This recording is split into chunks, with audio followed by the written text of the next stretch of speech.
자, 안녕하십니까. 자, 오늘 우리 스토리텔링 기획을 할 양동마을에 서 있습니다. 보시는 바와 같이 이 뒤쪽으로 보이는 마을 전체가 양동마을입니다. 양동마을은 설창산에서 뻗어내려 가지고 한자로 물자의 형태를 띠고 있고요. 조선 중기 임진왜란 이전부터 시작된 아주 유서 깊고 전통 있는 마을입니다. 자, 오늘은 저와 함께 이 양동마을을 돌아보도록 하겠습니다.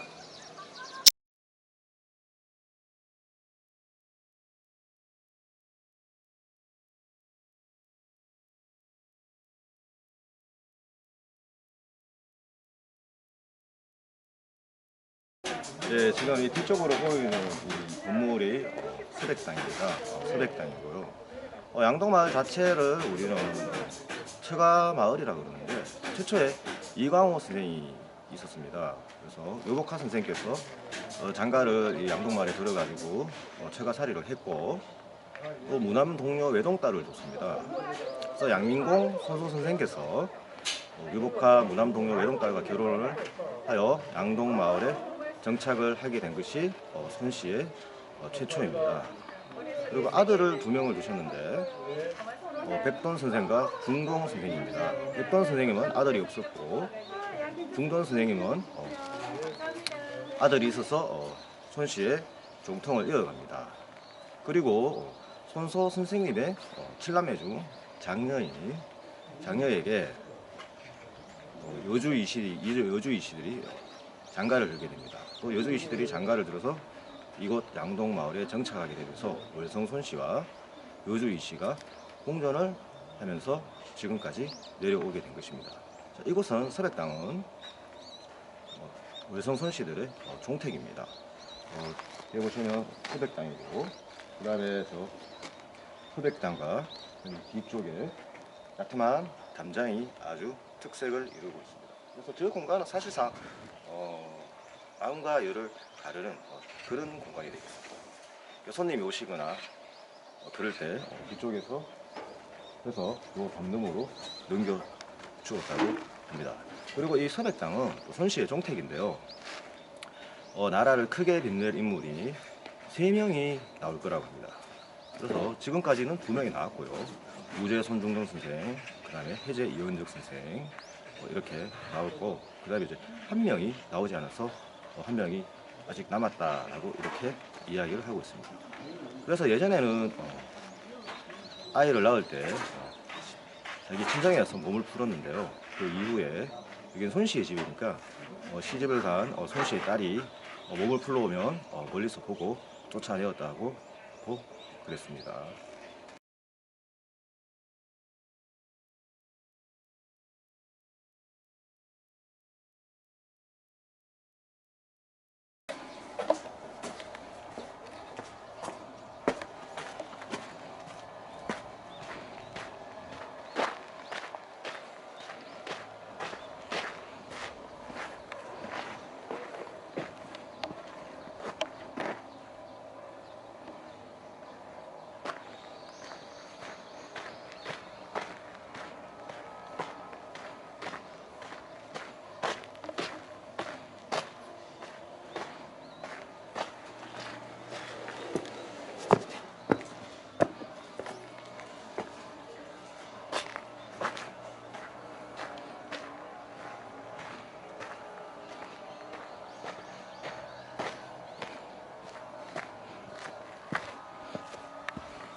네, 여기가 경산서당입니다.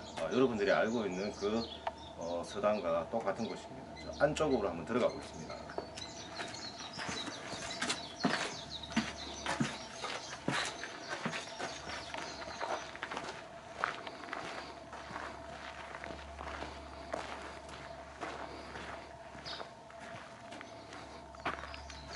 자, 지금 여기 오시면 한자로 경산서당이라고 되어 있고요. 저기 양동 마을에 살고 있는 손씨와 이씨들의 자제들에게 이 자제들이 공부를 가르치고 그다음에 또 같이 또 하는 이곳입니다. 보통은 이제 서당이고요. 손씨와 이씨들을 가르치기 위한 서당이었고, 이 안쪽이 경상서당의 도실이 되겠습니다. 그래서 그쪽에 이선당이라고 글씨가 보이고요. 그다음에 여기 좌측에 이렇게 보시면 학부제와 양지제가 있는데, 이것들은 거의 쉽게 말하면 어떤 기숙사라고 생각하시면 되겠습니다. 형태는 서당이지만 어떤 서원의 형태를 약간 빌렸는데요. 손씨와 이씨들은 자녀들 교육에 상당히 힘을 썼습니다. 그 결과로 이래가지고 이 양동 마을의 손씨와 이씨들이 해제 이원적 선생을 비롯해가지고 수많은 과거 급제자들을 배출한 게 이러한 교육열 때문이 아닌가 싶습니다. 무첨당입니다. 양동 마을에 있는 무첨당이고요. 해제 이원적 선생님의 종택이 되겠습니다. 자, 안으로 한번 들어가 볼까요?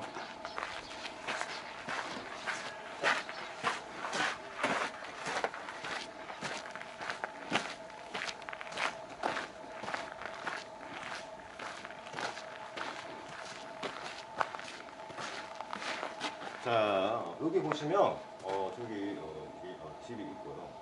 한 짜리 방이 있고, 여기 누각화 여기 팻마루가 있습니다. 여기 보시면 저 글자를 보시면 무첨당이라고 되어 있어요. 보통 이제 양반들의 당호를 지을 때는 보통은 이제 유명한 유교 경전에서 글자를 따오기도 하고요. 철학적인 의미를 이렇게 포함을 해서 많이 이 이름을 짓곤 합니다. 여기서 이제 무첨당은 없설무자, 없설무자고 첨자는 부끄러운 첨자, 그런 의미의 뜻을 가지고 있습니다. 그래서 부끄럽지 마라, 부끄럽지 마라 하는 그럽니다. 부끄럽지 마라는 것은 뭐냐면 자기의 조상이라든가 자기의 부모님이라든가 자기 자손들이 들에게 부끄럽게 생각하지 말라는 것, 부끄럽게 행동하지 말라는 그러한 의미를 가지고 있습니다. 이쪽으로 와보시면, 이쪽으로 와보시면 저기에 보면 좌해검서라는 말이 있습니다. 서울 쪽에서 경상도를 보면 경주나 포항 쪽을 보면 좌측에 있습니다. 그래서 좌해라는 건 동해 쪽에 있는 고을을 상징하는 것이고요. 자, 검서는 검은고와 책이 되겠습니다. 즉 선비들이 가지고 있는 검은고, 책을 이야기하는 건데, 이 땅이 선비들이 살기가 좋은 곳이다라는 그런 의미를 가지고 있습니다. 대원군이 이곳을 방문해서 저 글씨를 남겼다고 합니다.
안녕하십니까. 역사문화해설의 윤식입니다. 자, 여기는 옥산서원입니다. 옥산서원은 해제 이원적 선생님을 모시는 사당입니다. 그리고 지금 여기에 옥산서원 입구에 서 있는데요. 보시는 것과 같이 영랑문이라고 있는 정문에 있습니다. 네, 여기가 이제 옥산서원 안내판이 있는 곳인데요. 잠시 들어가기 전에 설명을 잠깐 하도록 하겠습니다. 자, 여기 보시면 우리가 아까 전에 저희가 썼던 데가 영랑문입니다. 특이하게 두 번째가 우변리입니다. 우변리를 지나가서 여기 4번에 있는 구인당인데 당당이고 본당입니다. 본당이고 3번하고 5번 양쪽 좌우 양쪽이 공부를 하는 선생들이 공부를 하는 기숙사가 있습니다. 그리고 뒤쪽으로는 보통 이제 제사를 지내기 때문에 제향의 공간이 되겠습니다.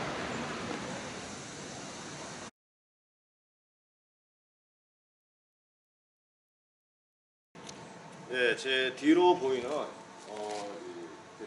본당이 있는데 옥산서원이라는 현판이 있습니다. 글씨가 상당히 낯익죠. 이 글씨는 추사 김정희 선생님께서 쓰신 현판입니다. 그리고 저 안쪽에 부인당이라고 적혀져 있는데 선조 때 영의정을 지낸 이사내가 쓴 글씨라고 합니다. 조선시대 때 서원은 사립학교의 역할을 했는데요. 후기로 나오면서 그 본질이 좀 변질이 되었습니다. 변질이 되어가지고 우리가 흔히 알고 있는 흥성대원군이 전국에 있는 서원 47개를 남기고 철폐를 시켰습니다. 그때 이 서원이 살아남은 서원입니다. 여기 보면 이 강당이고요. 본당을 중심으로 해서 여기서 이제 강의가 진행이 됩니다. 강의가 진행이 되고 여기가 이제 메인 교실이라고 생각을 하시면 될 것 같습니다. 그리고 이게 건물의 오른쪽 보시면 암수제라는 글씨가 보입니다. 암수제라는 글씨가 보이고요. 그리고 이게 왼쪽 편으로 민구제라는 글씨가 보입니다. 그래서 서원에 가면 본당을 중심으로 해서 이렇게 양쪽 편에 건물이 있는데요. 이 건물이 있는 것은 공부를 하는 누생들이 이거 하는 기숙사의 역할을 합니다. 네, 이게 이제 본당, 옥산서 본당 맞은편에 보이는 무변루입니다. 무변루는 무변풍월이라는 데서 당호를 따왔고요. 본당 맞은편에 있습니다. 그래서 이게 강당인데 이게 여름에 덥거나 그러면은 이 안쪽에 가서 문을 활짝 열어 제끼고 풍경을 감상을 하면서 이렇게 이제 공부를 했다고 해요. 그래서 예전에 선비들의 가장 기본은 시를 짓고 글을 짓는 그런 행위가 되겠습니다. 그래서 보통 서원에 오면 이 유곽이 아름다운 곳이 상당히 많은데요. 참고적으로 말씀드리자면 안동에 있는 병산서원의 만대루가 상당히 아름답습니다. 혹시 안동에 들 일이 있으시면 병산서원에도 한번 들러보셔가지고 각각 고장에 있는 서원의 특징들을 비교해도 좋을 것 같습니다. 참고로 말씀을 드리자면 서원이라는 것은 사립학교의 개념이니까 누가 어떤 선생님이 가르치냐에 따라 가지고 전국에 있는 선생님들을 찾아다녔다라고 부릅니다. 그러니까 멀리서 오니까 기숙사가 필요한 것이고요. 그래서 좀 잘 사는 사람들은 하인들도 데리고 와서 밥을 지어 먹기도 하고 그렇게 지냈죠. 지금도 마찬가지로 우리나라 사람들은 학벌을 상당히 중요시하게 생각하는데요. 그 시절에도 유생들은 자신의 스승님이 누구인가에 대해서 상당히 이제 민감을 했다라고 그럽니다. 그래서 사립학교의 역할을 하고 물론 공부를 안 하는 학생들도 있었습니다. 공부를 안 하는 학생들도 있었고요. 그래서 우리가 흔히 말하는 팔불출이라는 말도 유생이 공부를 하다가 잘못되면 불자를 새깁니다. 불자를 새기는데 8번 불자를 새기면 퇴출이 되는 거죠. 그렇게 해서 이제 못난이를 일으킬 때 팔불출이라는 말이 생긴 겁니다. 네, 서원을 가시면 뒤쪽으로 가면 제사를 지내는 제양 공간이 있습니다. 보통 뒤쪽에 이쪽이죠. 그래서 우리가 문묘배양이라고 말을 합니다. 자, 옥산서원은 양동마을에 계신 회제 이원적 선생님을 모신 서원이죠. 자, 앞서 말씀드렸다시피 대원군의 서원 철폐에도 살아남은 서원입니다. 이 뒤쪽 공간이 제양의 공간입니다.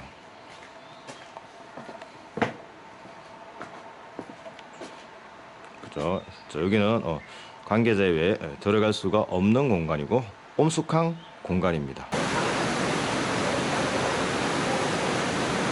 네, 이곳은 옥산서원 밖에 나오면 이 계곡이 흐르고 있습니다. 계곡이 흐르고 있는데 선배들이 공부를 하다가 자신의 마음을 닦는 곳이다 라는 의미에서 이렇게 일신대라고 글자를 새겼습니다.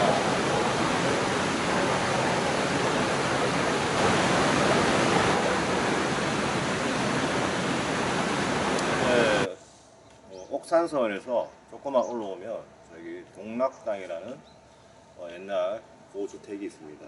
이 동락당은 회재 이현적 선생님이 벼슬을 그만두고 고향에 내려와서 지은 별채, 즉 요즘 말로 하면 별장이 되겠습니다. 처음에는 여기 별장을 짓고 이 동네 이름이 옥산인데요. 옥산 정사라고 이름을 했습니다. 그리고 나중에 나오다시피 중종 27년에 기만로의 등용을 반대하다가 파직되어 낙향해가지고 안에 들어가 보면 개정이라고 있어요. 개정에다가 집을 짓고 여러가지 개정, 양지남, 동락당을 잇따라 지었습니다. 보통 조선시대 선비들은 자연은 합일의 대상이고 그 다음에 감상의 대상이 되겠습니다. 자연 속에서 즐기다. 그래서 우리가 문화일체라든가 이러한 말들을 우리가 고등학교 때 고전문학 시간에 많이 배웠습니다. 그래서 동락이라는 것은 스스로 즐긴다. 자연에 숨어서 언일에서 즐긴다라는 그런 의미를 가지고 있습니다. 그래서 안에 들어가 보셔서 개정과 동락당을 확인을 해보도록 하겠습니다. 네, 옥상정사 그리고 뒤쪽으로 동락당이라는 현판이 보입니다.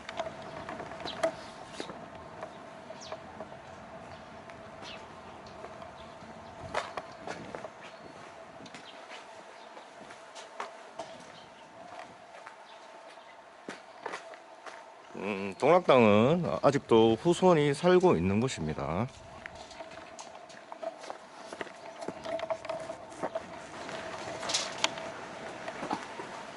개정으로 가는 길입니다. 보시면 토담에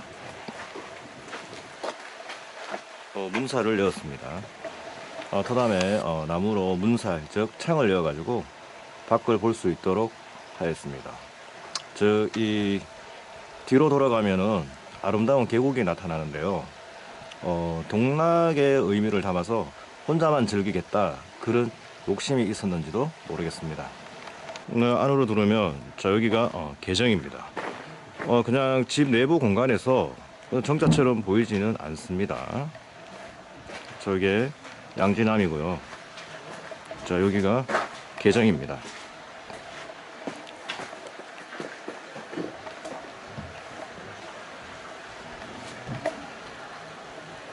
자 개정 현판이 보입니다. 자 그래서 이렇게 누각 밖을 보면 시내가 흐르고 있고요. 경관이 아주 좋습니다. 밖에서는 안을 잘 볼 수 없지만 안에서는 밖의 아름다운 경치를 감상을 할 수 있도록 지은 곳입니다.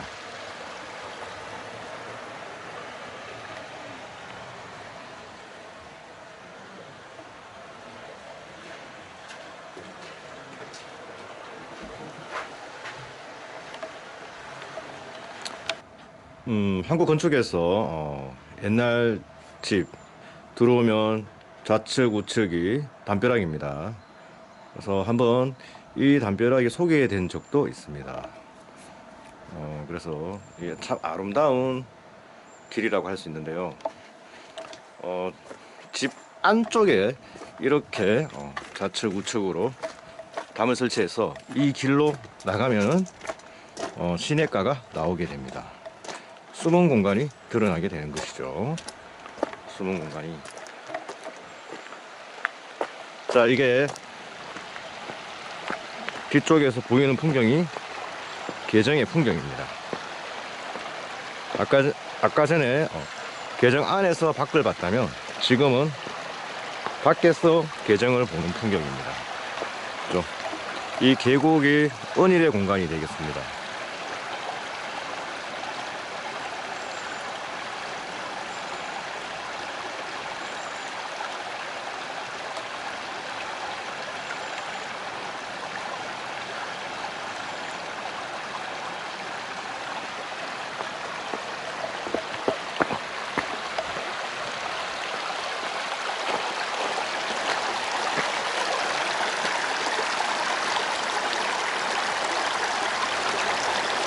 네, 계곡에서 개정을 본 모습입니다. 계곡의 바위에다가 흙과 돌을 쌓아서 그대로 정자를 만들었습니다. 안에서 확인하였다시피 안에서는 이런 아름다운 계곡이 있을 거라고 전혀 상상을 하지 못합니다. 아까 전에 보이는 나무로 만든 이 창이랑 창을 통해서 밖을 은밀하게 볼 수 있습니다.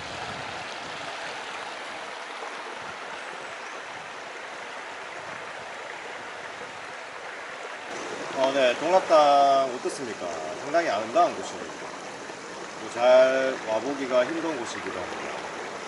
누구든지 여기에 처음 와본 사람들은 이 아름다운 풍경과 계정 여기에 반하죠. 회자 이은적 선생님은 본 적이 양동마을인데요. 벼슬에서 쫓겨나서 이렇게 낙향을 하고 동락당을 지었습니다. 근데 나중에 귀향을 가게 되는데 함경도에 귀향을 가게 되는데 귀향을 가서 나중에 돌아가시게 됩니다. 그때 아들인 장계 이전원 선생님께서 아버님의 돌아가신 공부를 하는데 여름에 몇 개월에 걸쳐서 아버님 돌아가신 관을 여기로 왔다고 상당히 호성이 지극한데요. 그 장계 선생님의 후손 덕분에 목산서원이 철폐를 당하지 않고 남아있다라고도 이야기를 합니다. 여담이긴 하지만 해제 이은적 선생님은 정실 부인에게서는 아들이 없습니다. 장계 선생님이 후신에게서나 아들인데요.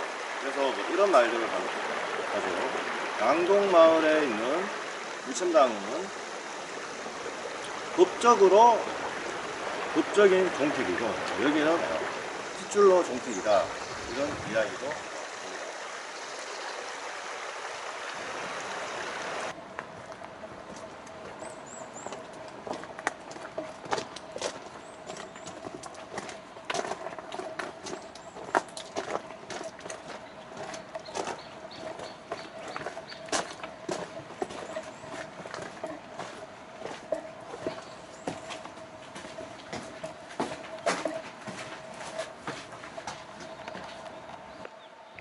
네, 용담정입니다.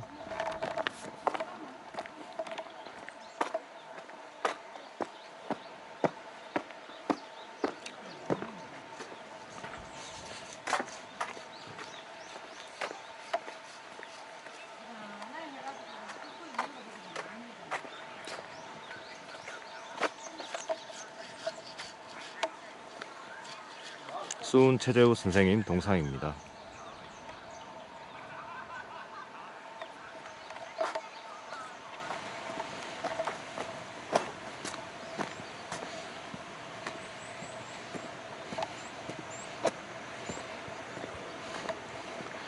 용담정 올라가는 입구입니다.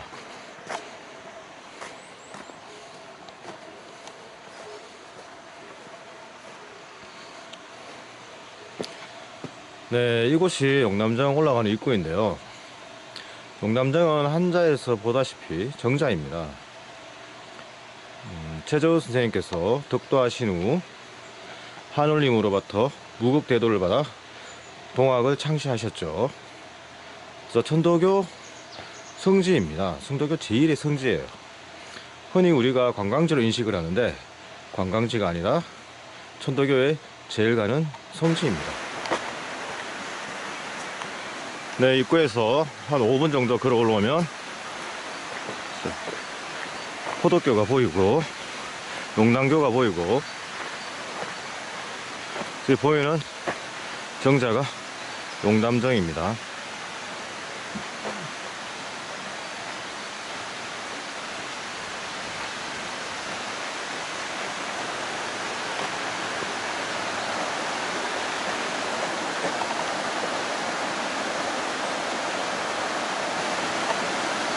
네, 용담정 사당으로 한번 들어가 보겠습니다.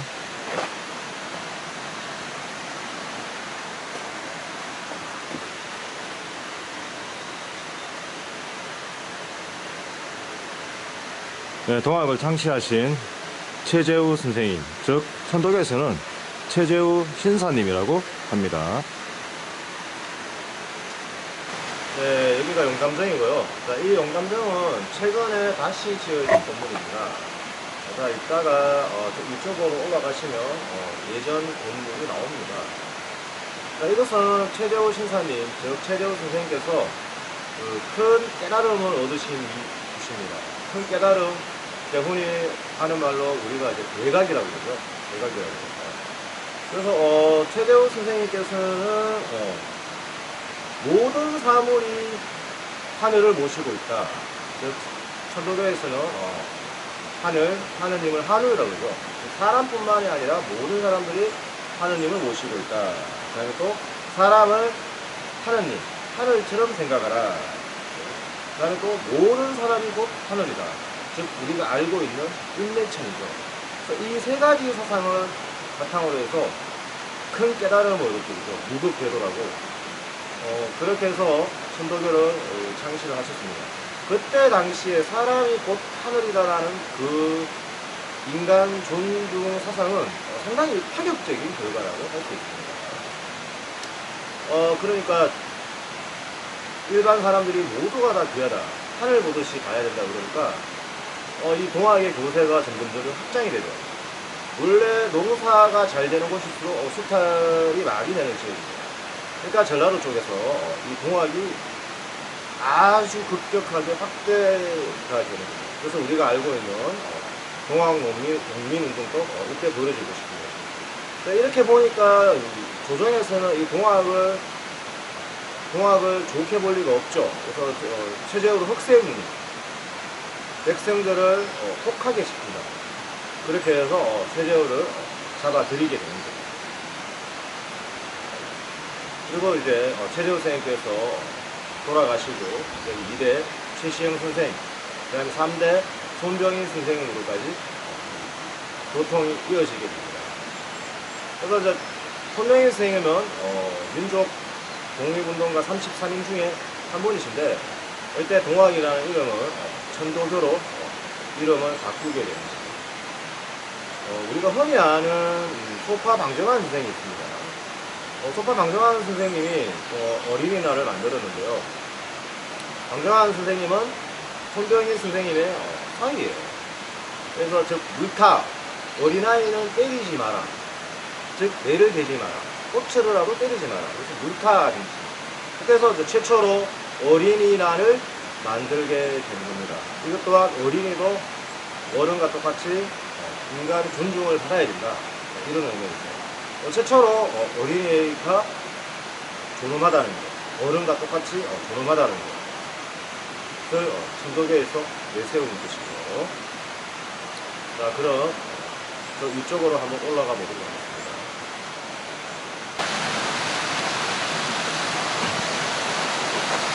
네, 옛날 용담정이 있는 곳으로 가는 길입니다. 자연적인 계곡, 물이 오르고 있고요. 자, 위로 보시면 예전에 있던 용담정 자리입니다. 이 용담정은 최재우 선생님의 할아버지가 이 땅을 사들여서 손 선생님의 아버지 근안공 최욱에게 학문을 닦게 하려고 이렇게 만들었다고 합니다. 그러다가 30년 세월이 흘러 폐허가 되었다가 부친 최욱이 글 공부를 하도록 서사 4칸을 만들어 용담서사라는 이름을 지었다고 합니다.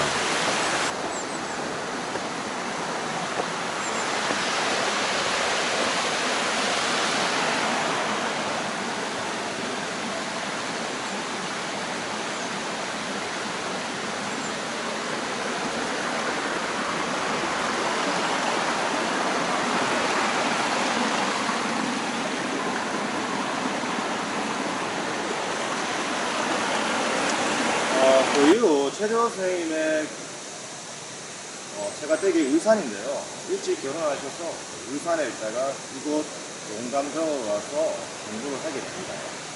그런데 아시다시피 앞에서 말씀드렸다시피 최재우 선생님께서 나라를 혼란하게 한 죄로 잡혀가지고 복사를 하신 이후에 여기다 용담정이나 현판을 걸 생각을 못해요. 그러다가 일제강점기 1914년에 다시 용담정이나 현판을 달게 된 것입니다. 나중에 복원하게 된 것이고요. 훗날 박정희 대통령이 집권을 하고 난 뒤에 박정희 대통령의 할아버지가 동학에 관여한 일 때문인지는 몰라도 이곳에 대해서 상당히 큰 관심을 가졌다고 합니다. 그래서 정무에 있는 글씨와 이런 것들을 박정희 대통령이 직접 글씨를刻하라고 합니다. 그리고 이 용담정이 있는 구미사 일대로 경주 국립공원에 석하게 되었다고 합니다. 기회가 닿으면 이 용담정 일대를 한번 둘러보는 것도 상당히 좋을 것 같습니다.